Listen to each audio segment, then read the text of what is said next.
आपका मेरे YouTube channel good India पीके में हार्दिक स्वागत और अभिनंदन है। हम पढ़ रहे थे सतत और व्यापक मूल्यांकन हमने पढ़ा और उससे संबंधित हमने महत्वपूर्ण प्रश्न जो है एग्जाम में पूछे गए, रीट के अंदर पूछे गए प्रश्नों का अध्ययन किया था।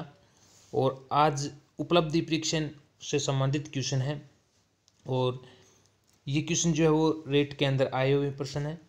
2015-2018 परीक्षा में आए हुए क्वेश्चन है, इसका हम अध्ययन करेंगे। क्वेश्चन नंबर 19 है, 18 क्वेश्चन हम पहले कर चुके हैं।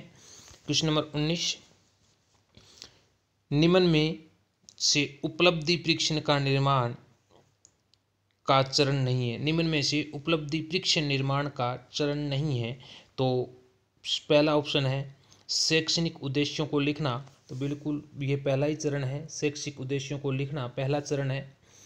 छात्रों की कमियों के कारणों की जानकारी प्राप्त करना ये चरण नहीं है, प्रश्न निर्माण करना चरण है। और समांकन योजना तैयार करना चौथा भी क्या है, चरण है। तो इसने कहा है कि उपलब्धि परीक्षण का चरण नहीं है, तो इसका राइट आंसर जो होगा वो हो जाएगा बी। शैक्षणिक उद्देश्यों को लिखना प्रथम चरण है। दूसरा चरण होता है स्वरूप तैयार करना, डिजाइन तैयार करना। तीसरा होता है ब्लूप्रिंट तैयार करना और चौथा होता है प्रश्नों का निर्माण और पांचवा होता है समांकन योजना का निर्माण। छठा चरण भी कई जगह 5 चरण देखने को मिलते हैं, कई जगह छठा चरण होता है प्रश्नों का विश्लेषण। तो इस तरह से उपलब्धि परीक्षण के 6 चरण होते हैं और ये जो बी ऑप्शन है ये चरण नहीं होता है, इसलिए इसने पूछा नहीं, तो हमारा राइट आंसर हो जाएगा बी। क्वेश्चन नंबर 20 की बात करें, उपलब्धि परीक्षण निर्माण में समांकन योजना का उद्देश्य। ये देखिए, समांकन योजना बनाने का उद्देश्य क्या है, समांकन योजना बनाने का उद्देश्य क्या है। ये 5वां चरण है उपलब्धि परीक्षण का। तो इसका उद्देश्य होता है उत्तर तालिका तैयार करना और वस्तुनिष्ठता लाना और निर्णय संबंधी असंगति को दूर करने में सहायता प्रदान करना। ये इसके जो है वो कार्य होते हैं। तो इसका राइट आंसर जो होगा वो होगा ए। प्रश्नों की संख्या निर्धारित करना नहीं, छात्रों की कठिनाइयों का निर्धारण करना नहीं, उपरोक्त सभी हो नहीं सकता। तो इसका राइट जो आंसर होगा वो क्या होगा, ए होगा। क्वेश्चन नंबर 21, प्रश्न पत्र निर्माण करने से पूर्व निम्न में से किस प्रपत्र को तैयार करना आवश्यक है। प्रश्न पत्र निर्माण करने से पूर्व, ये जिसने कहा है प्रश्न पत्र निर्माण, इसका मतलब है ये चौथे चरण की बात कर रहा है कि प्रश्न निर्माण करने से पूर्व कौन सा चरण आएगा प्रश्न निर्माण करने से। तो प्रश्न निर्माण करना चौथा चरण होता है और तीसरा चरण होता है ब्लूप्रिंट। तो उससे पहले कौन सा आएगा, ब्लूप्रिंट तैयार करना। इसका राइट आंसर जो होगा वो होगा बी। क्वेश्चन नंबर 22, ब्लूप्रिंट ढांचा तैयार करने में उपयोगी नहीं है। ब्लूप्रिंट ढांचा तैयार करने में उपयोगी नहीं है। तो शिक्षण निर्मित सामग्री, शिक्षण के लक्ष्य या उद्देश्य, बिल्कुल शिक्षण के लक्ष्य व उद्देश्य होते हैं। पाठ्यवस्तु के प्रकरण, बिल्कुल ये भी होते हैं, विषय वस्तु या पाठ्यवस्तु। और प्रश्नों के प्रकार, बिल्कुल ये भी होता है, लेकिन शिक्षक निर्मित सामग्री नहीं होता है। तो इसका राइट आंसर हो जाएगा, क्योंकि ब्लूप्रिंट जो है वो त्रिआयामीय चार्ट है। त्रिआयामी, उसके 3 आयाम यही होते हैं, एक तो लक्ष्य या उद्देश्य, पाठ्यवस्तु या विषय वस्तु और प्रश्नों के प्रकार। तो ये तीनों हैं, लेकिन ये नहीं है, तो राइट आंसर हो जाएगा ए। क्वेश्चन नंबर 23, उपलब्धि परीक्षण का उपयोग नहीं होता है। रीट 2017 में पूछा गया उपलब्धि परीक्षण का उपयोग नहीं होता है, पूछा इसने। तो वर्गीकरण, श्रेणी विभाजन, शिक्षक की कठिनाई का निदान और शैक्षिक निर्देशन। तो वर्गीकरण में होता है, श्रेणी विभाजन में होता है और शैक्षिक निर्देशन डायरेक्शन देने में भी होता है, लेकिन शिक्षक की कठिनाई का निदान नहीं। शिक्षक नहीं, शिक्षार्थी की कठिनाई का निदान, विद्यार्थी की कठिनाई का निदान तो होता है, लेकिन शिक्षक की कठिनाई का निदान नहीं होता है। तो राइट आंसर जो हो जाएगा वो हो जाएगा सी। क्वेश्चन नंबर 24, पाठोपरांत मूल्यांकन किसे कहते हैं। पाठोपरांत, देखिए पाठोपरांत, इसका जब संधि विच्छेद करते हैं, पाठ प्लस उपरांत यानी पाठ के बाद, तो यहाँ तो इसे शब्द के अंदर ही इसका आंसर छुपा हुआ है, तो ये हो जाएगा पाठ के बाद। एक होता है पाठ के अंतर्गत, यानी जब पाठ चल रहा है उस दौरान। तो देखिए ये 2 है, पाठो अंतर्गत मूल्यांकन और एक होता है पाठोपरांत मूल्यांकन। ये आपको पूछा गया था। और ये है पाठांतर्गत मूल्यांकन, यानी पढ़ाते समय बीच बीच में, और इसके अंदर उच्चारण की शुद्धता व स्पष्टता, वाक्य में प्रयोग और बोध प्रश्न करके पाठ अंतर्गत मूल्यांकन किया जाता है। और पाठ के बाद में, पढ़ाने के बाद पुनरावर्ती प्रश्नों के द्वारा प्रश्न पूछ करके जो पुनरावृत्ति की जाती है वो पाठ उपरांत आता है। उसके इसके अंतर्गत वस्तुनिष्ठ प्रश्न हो सकते हैं, लघुत्तरात्मक हो सकते हैं और निम्नात्मक प्रश्न हो सकते हैं। तो ये था। उसके बाद क्वेश्चन नंबर 25 है, कौन सा कथन सही नहीं है? कौन सा कथन सही नहीं है पूछा है। वस्तुनिष्ठ प्रश्नों द्वारा स्मृति की परख की जा सकती है, बिल्कुल ये सही है। वस्तुनिष्ठ प्रश्नों से मूल्यांकन पक्षपात रहित होता है, बिल्कुल ये भी सही है। निष्पक्ष होता है, निरपेक्ष होता है वस्तुनिष्ठ प्रश्न मूल्यांकन जो होता है वो। वस्तुनिष्ठ प्रश्नों से भाषा विषय कमजोरियां जानी जा सकती है, नहीं, कमजोरियां नहीं जानी जा सकती। इसका मतलब राइट आंसर सी हो जाएगा। हम डी देख लेते हैं। वस्तुनिष्ठ प्रश्नों का निर्माण समय साध्य है। समय साध्य का मतलब है कि इसमें समय अधिक लगता है, तो बिल्कुल सही है, समय साध्य है। वस्तुनिष्ठ प्रश्नों का निर्माण करने में समय अधिक लगता है, तो इसका राइट आंसर जो हो जाएगा वो हो जाएगा सी। क्वेश्चन नंबर, ये देखिए, ये वस्तुनिष्ठ प्रश्न के गुण है। इसने कहा वस्तुनिष्ठ प्रश्नों से भाषा विषय कमजोरी जान सकती है, नहीं, ये जो गुण है ये वस्तुनिष्ठ प्रश्नों के गुण है। वस्तुनिष्ठ प्रश्न विश्वसनीय होते हैं, वैध होते हैं, निरपेक्ष होते हैं।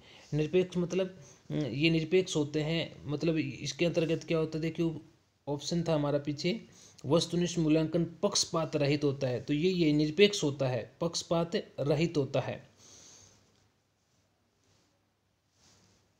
विश्वसनीय, वे दो निरपेक्ष होता है। विभेदीकरण होता है, समय की बचत होती है इससे, और परीक्षा के अंदर क्योंकि बहुत कम समय में अधिक प्रश्न किए जा सकते हैं इसलिए समय की बचत और संपूर्ण क्षेत्र यानी व्यापक होता है ये।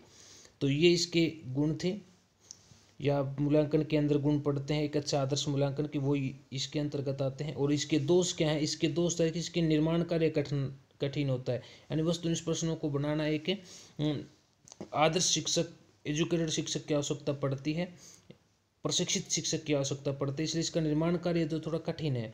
भाषागत कौशल का पता नहीं चलता है इसके अंतर्गत। जो प्रश्न था हमारा वो सी ऑप्शन में था, ये वो सही हुआ था, वो ये भाषागत कौशल का पता नहीं चलता है। विचारों की व्यक्ति मौलिकता नहीं होती है, यानी मौलिकता का मतलब नवीनता। नवीन हम कुछ अपनी तरफ से कुछ जोड़ नहीं सकते। एक ऑप्शन होता है वो राइट होता है, एक नाम का प्रश्न होता है, तो विचारों की अभिव्यक्ति नहीं कर सकती। ये हम निम्नात्मक प्रश्नों में कर सकते हैं, लेकिन वस्तुनिष्ठ प्रश्नों में नहीं। ये इसका दोष है। व्यक्तित्व पर प्रकाश नहीं है, व्यक्तित्व का कोई प्रभाव नहीं पड़ता है। कोई भी टीचर चेक करेगा तो समान नंबर आएंगे, सब व्यक्तित्व को कोई प्रभाव नहीं पड़ेगा, राइटिंग वगैरह कोई प्रभाव नहीं पड़ेगा। तथ्यों पर अधिक बल दिया जाता है, ये तथ्यात्मक प्रश्न जो होते हैं उस पर अधिक बल देता है, तो ये इसके दोष हैं। उसके बाद क्वेश्चन नंबर 26 है कि वस्तुनिष्ठ प्रश्नों की उपयोगिता का प्रमुख कारण है। यह है, इससे पहले प्रमुख कारण है वस्तुनिष्ठ प्रश्नों की उपयोगिता का प्रमुख कारण है। तो प्रमुख कारण क्या है? देखिए ऑप्शन नंबर 1 रटाई से मुक्त, बिल्कुल है तो सही, लेकिन देखते हैं और ऑप्शन। पाठ्यक्रम व्याप्त, बिल्कुल ये भी सही है। निष्पक्ष मूल्यांकन, ये भी सही है, और विद्यार्थियों का हित है। तो दोस्तों इसने पूछा है सबसे सही, ऑप्शन सभी सही लग रहे हैं। अभी रटने से मुक्त करता है, पाठ्यक्रम व्याप्ति माने संपूर्ण पाठ्यक्रम को भी व्यापक होता है ये, लेकिन इसका इसी में भी से आपको प्रभावी पूछा है इसने। वस्तुनिष्ठ प्रश्नों की उपयोगिता प्रभावी कारण कौन सा है? तो राइट आंसर होगा निष्पक्ष मूल्यांकन, यानी निष्पक्ष होता है ये मूल्यांकन, निरपेक्ष होता है, निष्पक्ष होता है। कोई भी टीचर चेक करेगा तो इसके अंदर नंबरों में कोई डिफरेंस नहीं आता है। क्वेश्चन नंबर 27 वस्तुनिष्ठ प्रश्न का प्रकार है। तो वस्तुनिष्ठ प्रश्न का प्रकार कौन सा है? वस्तुनिष्ठ प्रश्न का प्रकार आलोचनात्मक प्रश्न, विश्लेषणात्मक प्रश्न, मिलान प्रश्न, व्याख्यात्मक प्रश्न। तो इसका राइट आंसर होगा सी, मिलान प्रश्न जो होता है वस्तुनिष्ठ प्रश्न का प्रकार है। रीट 2017 में पूछा गया है। और फिर है क्वेश्चन नंबर 28 सत्य असत्य परीक्षण कहलाता है। सत्य असत्य परीक्षण क्या कहलाता है? तो दोस्तों सत्य और असत्य परीक्षण जो है वो क्या कहलाता है? एकांतर प्रत्युत्तर परीक्षण कहलाता है। राइट आंसर हो जाएगा इसका बी। देखिए अब किस तरह से होते हैं ये आंसर बी कैसे हुआ इसका, कि वस्तुनिष्ठ परीक्षा के जो प्रकार है वो दो है। एक प्रत्यास्मरण मतलब रिकॉल, दोबारा दोहराना। प्रत्याभिज्ञान का मतलब होता है पहचानना। तो प्रत्यास्मरण दो प्रकार का होता है, एक होता है सामान्य प्रत्यास्मरण और एक होता है रिक्त स्थान पूर्ति प्रत्यास्मरण। और ये प्रत्याभिज्ञान का मतलब पहचान का मतलब आपको प्रश्न भी मिलेगा और उत्तर भी आपके सामने होंगे, सिर्फ आपको पहचान करनी होती है। लेकिन यहाँ पे देखिए आपको उत्तर सामने नहीं मिलेंगे। रिक्त स्थान की पूर्ति तो आपको उत्तर नहीं मिलेगा, आपको खुद को लिखना है।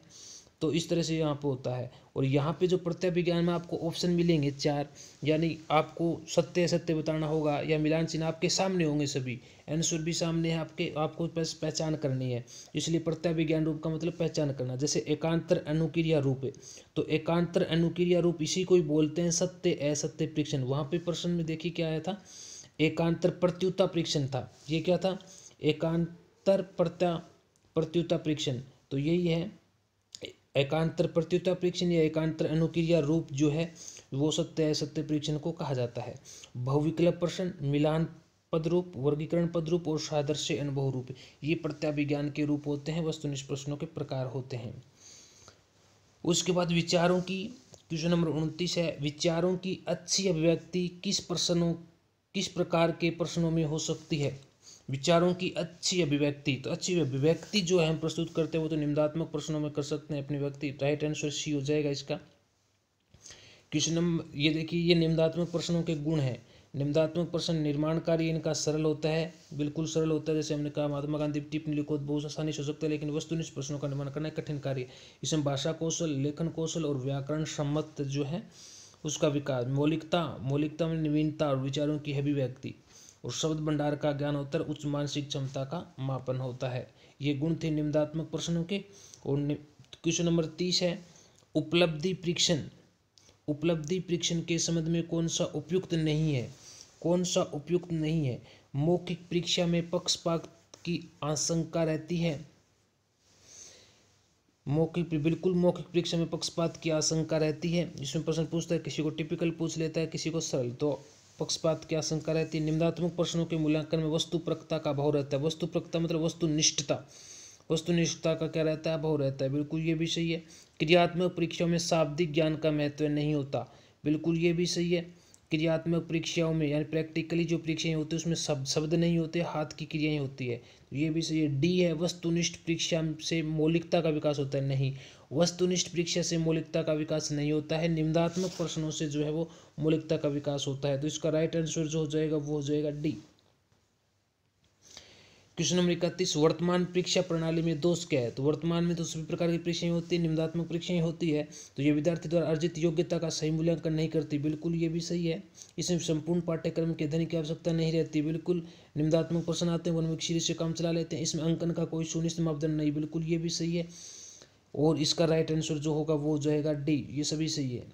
क्वेश्चन नंबर 32 आपके सामने, छात्र की मौखिक अभिव्यक्ति की योग्यता का मूल्यांकन करते समय निम्न में से आवश्यक है। मौखिक अभिव्यक्ति की योग्यता का, तो शुद्ध उच्चारण, उचित गति, व्याकरण सम्मत भाषा का प्रयोग, उपरोक्त सभी। इसका राइट आंसर हो जाएगा डी। क्वेश्चन नंबर 32 देखिए, 32 क्वेश्चन नंबर छात्र की मौखिक अभिव्यक्ति, तो इसका ये एक्सप्लेन है। छात्र की मौखिक अभिव्यक्ति की योग्यता का मूल्यांकन निम्नलिखित आधारों में किया जाता है। शुद्ध उच्चारण, स्पष्ट वाचन, उचित गति, वार्तालाप, व्याकरण सम्मत और भाषण कौशल।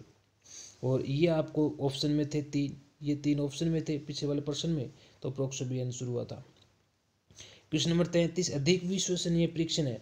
अधिक विश्वसनीय परीक्षण, विश्वसनीय परीक्षण का मतलब है कोई भी, कितने भी टीचर कितनी भी बार कॉपी को चेक किया जाए नंबर समान रहते हैं। तो विश्वसनीय परीक्षण कौन सा है, शिक्षक निर्मित परीक्षण, मौखिक परीक्षण, आत्मनिष्ठ परीक्षण, प्रमाणीकृत परीक्षण। तो विश्व देखिए परीक्षण 2 प्रकार के होते हैं, एक प्रमाणीकृत परीक्षण होता है, एक होता है अप्रमाणीकृत। प्रमाणीकृत या मानकीकृत भी बोलते हैं इसको। ये विश्वसनीय अधिक होता है, वो कम विश्वसनीय होता है। तो इसका राइट आंसर जो हो जाएगा वो हो जाएगा प्रमाणीकृत परीक्षण, डी।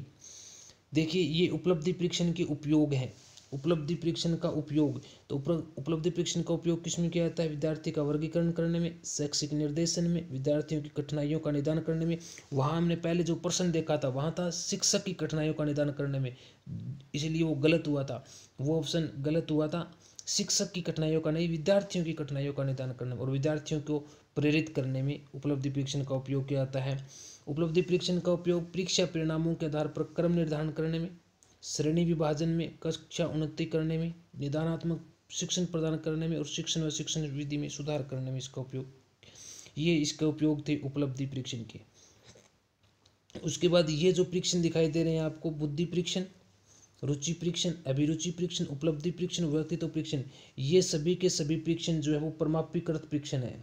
क्या है, प्रमाणीकृत परीक्षण है। जो हमने देखा था 33 नंबर क्वेश्चन, तो प्रमाणीकृत परीक्षण है ये सभी के सभी। प्रमापीकृत परीक्षण या फिर हमको इसको बोल सकते हैं मानकीकृत परीक्षण। प्रमापीकृत या मानकीकृत परीक्षण, तो ये प्रमापीकृत या मानकीकृत परीक्षण है 5। एक बुद्धि परीक्षण, रुचि परीक्षण, अभिरुचि परीक्षण, उपलब्धि परीक्षण और व्यक्तित्व परीक्षण, ये 5 याद रखना। और बाकी आपको जो मिलेंगे वो अप्रमापीकृत। तो अप्रमापीकृत परीक्षण ये हैं, ये जो सभी आपको दिखाई दे रहे हैं ये अप्रमापीकृत हैं। साक्षात्कार, अवलोकन, समाजमिति, रेटिंग स्केल, व्यक्ति या समूह प्रस्तुतिकरण, प्रश्नावली, संचय आलेख पत्र, प्रगति प्रतिवेदन, चेकलिस्ट और केस स्टडी, ये सभी अप्रमापीकृत परीक्षण है। तो दोस्तों हमने ये देखा उपलब्धि परीक्षण से संबंधित महत्वपूर्ण प्रश्न जो पिछले रेट में पूछे गए, इस प्रकार के प्रश्न पूछे जाते हैं और आपको तैयारी जो करनी है वो इस प्रकार से करनी है। आप प्रश्नों के माध्यम से आइडिया लगा सकते हैं किस प्रकार से तैयारी हमें करनी होगी। यदि वीडियो पसंद आई है तो लाइक करें, शेयर करें, कमेंट करें दोस्तों, और चैनल को सब्सक्राइब करना न भूलें। थैंक्स।